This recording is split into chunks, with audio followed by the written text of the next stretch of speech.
Hello, it is I, Cheshire, and I would like to thank you all for the recent views that we've been getting. It's been really wonderful to see the growth of our videos. So if you do like our stuff, please give it a sub so we can grow and flourish like the flowers of Wonderland. Because if you do give us a sub, we'll send all our subscribers a PS5. That's right, out of stock PS5s coming straight to your doorsteps, courtesy of Waggish Wonderland. You're most welcome, and now please enjoy this video. Cheshire. What's that? We don't have any PS5s. We don't have any PS5s? What do you mean we don't? We can't afford it. Can't afford it? How can we not afford it? Are we getting our YouTube money right now? You don't get YouTube money off of 50 subs. What do you mean you don't get YouTube money at 50 subs? Oh my god, what do I say now? Every year on YouTube, you have your breakout stars. And despite the craziness of 2020, it was no different. From commentators to creators, the YouTube community welcomed a whole array of YouTubers that popped. In the UK, we had some of our own. One in particular called Hello, niece and nephew, it's Uncle Roger. Uncle Roger is the product of Nigel, a young Malaysian comedian that is now based in the UK. His character Uncle Roger blew up this year for his reactions to famous chefs cooking fried rice. Now personally, I thought Uncle Roger was pretty okay. Some of his reactions were pretty funny, and sometimes he would depend on the same shtick in his other videos. But in general, he was fine. And I shared some of his videos with some of my friends who lived in Southeast Asia, and it was their response that made me want to make this video. Their response was, his content is not really that funny. He doesn't say anything special or witty. It's how he says it that's funny. It's the stereotypical Chinese man that the audience are laughing at. And this got me thinking, if a white person did this character, would he have been considered as racist? Would it have been so popular as it has been so far for Nigel? And so I created this video to ask you, the viewer, when is it okay to stereotype another culture for comedic purposes or in media in general? That's what we'll be exploring in this video essay, looking at comedy and comedic characters that are based on Asian cultures. The first example we're going to look at is something that immediately came to mind when thinking about this video. Now, as someone of South Asian culture, this reminded me of a controversy that happened in 2017, where a famous South Asian character went under the spotlight. Apu, okay, I've never said his surname out loud, so apologies. I don't know who I'm offending here, which we'll come into when we talk about it, but yeah, if I butcher it, well, then it's not a real name, so never mind. Apu Nahasa Pima Petalon from The Simpsons. It's 1996, and The Simpsons aired for the first time in the UK on BBC Two. And I was in love with this dysfunctional family, and I was also in love with the unique characters that filled Springfield. However, I wasn't too warm initially to Apu. Apu was an Indian immigrant who had moved to Springfield and opened his own convenience store called the Quickie Mart, which he would share with his brother Sanjay. He also had a wife called Priya, he had 7 or 8 or 9 kids, and he was a vegetarian. So all the cliche stereotypes of an Indian American immigrant. I didn't have any negative feelings towards him, but he just felt a bit cringe. I didn't have any need to cancel him, mainly because I was a toddler and cancelling wasn't really a thing back then, but I was just a bit meh about him initially. As I got older, I got used to him and even enjoyed his character. And I also appreciated how groundbreaking Apu was. This was one of the very few Indian cartoon characters on Western TV. But in 2017, it seemed that other Western South Asians, Jesus, that even a thing, did have a problem with him. Especially Harry Kondabola, a US comic of Indian heritage, who released a documentary, The Problem with Apu. The issue surrounding Apu was that he was portraying a stereotype of South Asian men who moved to America. They would all have a thick accent, a thick stomach, and they all own a convenience store. In Apu's case, it was the Quickie Mart. What Hari said in his documentary was that Apu was the source of much bullying for South Asian Americans. And more interestingly, he raised the issue that Apu was voiced by Hank Azaria, a white man from New York. Apu, a cartoon character voiced by Hank Azaria, a white guy. A white guy doing an impression of a white guy making fun of my father. Now, personally, I knew Hank was the voice of Apu from a young age. And I didn't even think, oh, a white guy is voicing a brown guy. He was really good at it, and that's all that mattered for me. But for young South Asian Americans, it seemed to have caused an issue. In the documentary, Harry talks to other South Asian Americans or British Asian, celebrities? I guess you can call them that. Some of these people I never heard of, not gonna lie, but still, acclaimed people into the field. And have all had experiences of being called Apu as a child, or being told to voice like Apu when they were training to be an actor. And this doesn't surprise me. I've heard this story from my own friends. I can't recall myself ever experiencing it, but I definitely met people who have. Matt Groening, the creator of The Simpsons, has responded to the calls that Apu is a racist stereotype. In the episode No Good Read Goes Unpunished, Marge introduced Lisa to her favourite childhood book, but is then shocked by the book's racist stereotypes and attempts to rewrite it to suit modern sensitivities. However, when reading the book, Lisa is then bored by this revised version, and Marge asks what should she do, to which Lisa replies, "It's hard to say." Hank Azaria has also stepped in, and he himself said he had an initial bristle reaction, saying that The Simpsons make fun of everyone, and that no one should tell him how to be funny. However, he went on and agreed to drop the role of Apu in February 2020, after 20 years playing him. He stated it's a choice he made for himself, and he just didn't feel right playing him. He went on to say that as a white Jewish man, he asked himself if there was a prominent character in popular culture that mocked those same traits, how would he feel about it? That if the Jewish character was a representation of Jewish people in American culture for 20 years, he probably would not have loved that. And that's how he felt with Apu, an Indian American who has only been in American culture for a couple of years and wasn't a good representation of the entire Indian American community. But I mentioned before, as a white Jewish man, how much of a problem was it that Hank was voicing Apu? What happens if it wasn't a white person nor an Indian person that was playing Apu? For example, a person from Malaysia. It's Uncle Roger. No, not you. We will get to you at the end. No, what I meant, another non-white person. Is that okay? Can a non-white person act or impersonate those from another culture? It's 2004. School was dead for me. I couldn't care about 50% of the subjects I was doing, and I'd rather be joking around with my classmates, arguing about which show was better, Raw or SmackDown. The answer was SmackDown back then. Comedy was at a decent place at the time. There were some great comedy movies around, TV shows, and some really cool stand-up comedians coming about. One in particular was probably one of the first ever viral comedians, and he was a young Canadian Indian man called Russell Peters. It's like a Benetton ad. Man, this is good. This is a lot of different kinds of people here tonight. Good evening, folks. You all right? Yeah. Well, one Indian guy's all right, and the rest of you are okay, so that's good. Oh, that's crazy, that laugh. All right, good. 34-year-old Russell Peters was a comedian born in Toronto to Indian immigrants, although his parents were called Eric and Marine, which is probably the most non-Indian names I've ever heard, but I will just let that slide for now. He was reasonably known in the comedy circuit until 2005, when his special on a show called Comedy Now started randomly spreading like wildfire on a new social media site at the time called YouTube.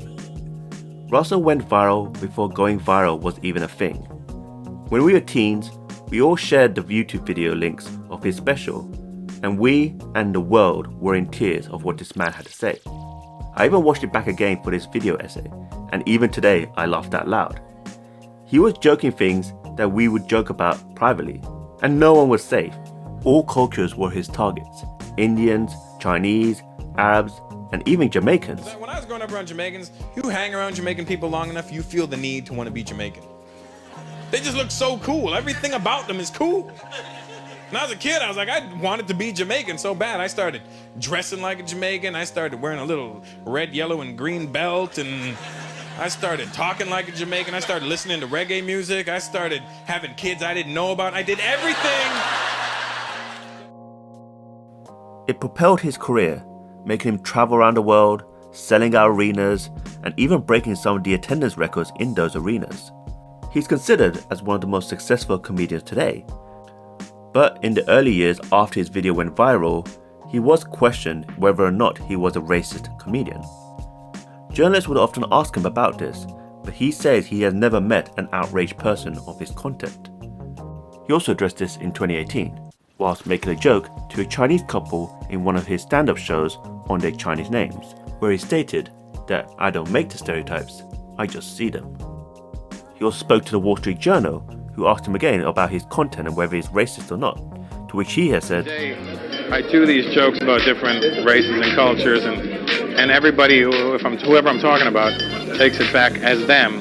The other people are laughing because they realize that they're the exact same as those people. So how Chinese people think they're cheap, Indians think they're cheap, and Jews think they're cheap, and then black people think they're cheap. Everybody thinks they're this, and everybody thinks they're that. Well, at the end of the day, what I'm showing you is that it doesn't matter really who we point the finger at, we're all exactly doing the same thing.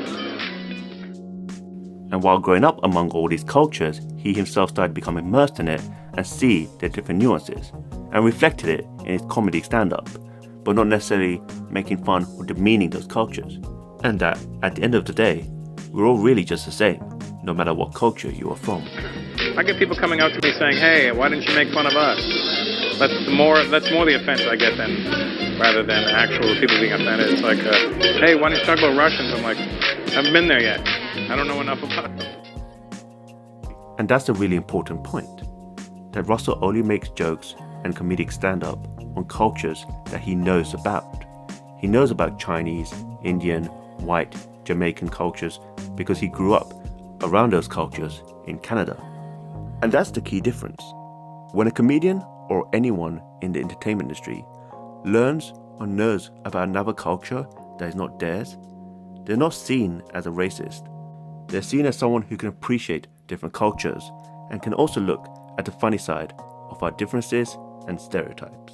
You ever notice that shit? They always got these specials about the pyramids in Egypt. They're like, oh my God, the pyramids in Egypt. Who really built them? It wasn't the Egyptians, it wasn't the Jews, it was aliens. Aliens came down and they built these pyramids. This is how you know Mexicans are the best workers in history. There are also pyramids in Mexico. Nobody questions who built those.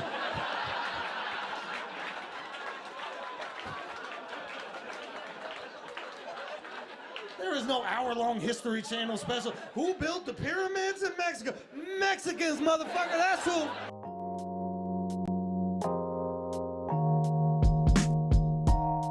When I told my friend Jan about this video essay, he told me to watch a show called Master of None. Now, I've seen a bit of this show before, but never really committed to it. It's a show starring Indian-American actor Aziz Ansari, who plays a struggling actor called Dev, who's living in New York trying to get his next big break in the entertainment industry. So Jan told me to look at Season 1, Episode 2, because apparently that looks at racial stereotypes of Asian actors in the entertainment industry. Jan was wrong. It was actually Season 1, Episode 4. I don't know how he got it wrong. I mean, the clue is in the title, which was called Indians on TV. In the episode, it starts off with a young Dev watching a montage of racial stereotypes on American TV for the last couple of decades. It then switches to current day Dev, who's auditioning for a role as a cab driver in an American film. Dev does the role in his normal American accent, but the casting director asks him to repeat the audition but put on an accent, i.e. an Indian accent. When he refuses to put on an accent, the casting directors were no longer interested. The episode moves on from this, but this moment was an important one, as it showed the racial stereotypes that happen in Hollywood even today. That even though you're an American citizen born and raised in an American culture, you will still have non-Asian people who doesn't know enough about Asian cultures telling Asians how to be more Asian. And Aziz highlighted another issue, which was white actors playing Asian characters, such as Michael Myers in The Love Guru or Ashton Kutcher advertising for pop chips as a Bollywood director. It was clear neither these actors or their writers or their directors knew anything about Asian culture. The Love Guru was written by Mike Myers, a white Canadian whose parents came from Liverpool, England. And I promised myself I wouldn't be so opinionated in my video essays, especially at this stage of the video essay, but I just have to say, I do not understand how Mike Myers was so popular when I was younger. Seriously, all those Austin Powers movies were so juvenile and so overhyped here in the UK. We just kept banging on and on and on how this was like a 007 movie, but funny. No, it wasn't. And don't get me started on Love Guru. Oh ho ho, it's not even that it's racist, it was so boring. I don't know why everyone was talking about it, but thank God that movie flopped and Mike Myers hasn't been seen since on my cinema screen. And let's keep it that way. The only Mike Myers I want to see, legitly, is the one from Halloween. I'd rather see that on my doorstep than this dickhead on my cinema screen again. Okay, rant over, back to the essay. Now going back to the Aziz Ansari show Masters of None, where he showed the Pop Chips advert with Ashton Kutcher, where he brown-faced himself, put on a fake moustache and an Indian accent, and played a Bollywood director called Raj. Raj, I'm a Bollywood producer. I'm looking for the most delicious thing on the planet. This didn't really get much attention from the media or from the entertainment industry, but one person who did call it out was comedian and political commentator Hassan Minhaj from The Daily Show, who made a video about how racist it was for Ashton Kutcher to play this character, and how there was a lack of outrage from the media or society, and how Asians are still ridiculed in the entertainment industry. Number 1, white dude in brown face. Why? Number 2, not even funny. Even the Metro PCS guys are like, holy shish kebab! Just listen to his accent. Taste the sweetness on my lips. No Indian people talk like that. We don't talk like we don't sound like that. If you're gonna do an impersonation, do it correctly. Number 3, the references don't even make sense. I did this film that is very similar to milk. We called it Kool-Aid. You have a shitty accent, and you're not even being racist correctly. Like, if you're gonna be racist, come correct with your racism. They knew they could get away with clowning Indians and Asians, because that's the way it is now. They wouldn't do that with any other ethnicity. There's a barbecue flavor of Pop Chips. Why didn't you make him blackface and Tyrone? Why didn't you do that? Because you knew you'd get fucking buried, Pop Chips. That's why, and you know that Asians and Indians are the new clownable minority. However, there are today some examples of where they do it right. Compare this to the sitcom Fresh Off the Boat. It's based on a Taiwanese American family who are getting their way around the American way of life in the 1990s, where the entire main cast were Asian Americans. The show was directed by Nanak Khan, an Iranian American of Iranian immigrants, and the story is based on famous Taiwanese American chef Eddie Huang, whose biography was of the same name.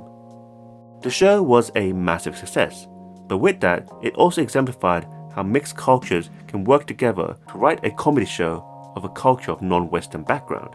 In many of the episodes, they were directed of people from Asian backgrounds and written from people with Asian backgrounds. And they also had episodes that were written and directed by people of white Western backgrounds. So how did Fresh Off the Boat work? How come there was no outrage that there was white people directing and writing this show, even though he was making fun of the Asian American family? Well, my guess is that because of the range of actors and diversity in terms of writers and directors, and the amount of Asians in the senior positions, there was enough confidence that this show wasn't enforcing Asian stereotypes, but rather looked at the Asian American family correctly through a comedic lens. In this case, for Fresh Off the Boat, most of the directors and actors were from immigrant parents or from Asian American families, and they also had a strong influence on how the show turned out, and give guidance on what is funny and what is considered as harmful racial stereotypes. And I don't think you need permission from another culture to make a joke about them or even talk about them, as long as you respect the culture and fully understand them. Context is everything. We've come to the end of this video essay, and we looked at a few examples of where racial stereotypes can be okay for comedic and entertainment and can just be negative and downright racist. With all these different examples of where it can go right and where it can go wrong, it can feel like a tricky place when you're allowed to reference other cultures. The key thing here is knowledge versus ignorance. Those with knowledge will have more respect, and those who are ignorant to different cultures will be seen as lazy stereotyping or even potentially racist. And so, back to our second favourite uncle. Is Nigel Ng's character, Uncle Roger, racist? Well, it is an exaggerated character of Chinese Malay men, which I'm assuming Nigel, as a Chinese Malay man, probably knows a lot about. And if not, well, lol, I've completely butchered this whole essay. But we're assuming that he is, and he does know. And so based on that assumption, I don't think Uncle Roger is racist. It is a stereotype. Whoa, we're not getting him off that easily. It is a stereotype of Chinese Malay men. And I know a few Chinese Malay guys, and they do not sound like Uncle Roger at all, or act like Uncle Roger. They don't say things like "fuya" or talk with that strong of an accent. So the potential issue could be that those who are not familiar with Chinese Malay culture or Chinese culture in general could potentially start assuming stereotypes on those men. And we have seen earlier in this video with Apu and South Indian Americans the negative effects that it could bring. The only difference here are the people behind the characters. One was created by a group of people who had basic knowledge of another culture, and the other by someone who is from that culture. So it really remains to be seen what would be the effects of Uncle Roger on Pan-Asian cultures. Would it be seen as a positive by showing the Western world a different culture that many people may not have been exposed to? Or a negative, enforcing stereotypes that these cultures have tried for decades to shake off and have never asked for? Well, I'll leave that for you, the viewers, to decide and respond in the comments. And while you're at it, don't forget to hit the subscribe button and that bell button so I can give you those free We'll get you something. We'll get you all something. Oh boy. We'll figure it out. Alright guys, thank you all for watching and hope to see you in our next video.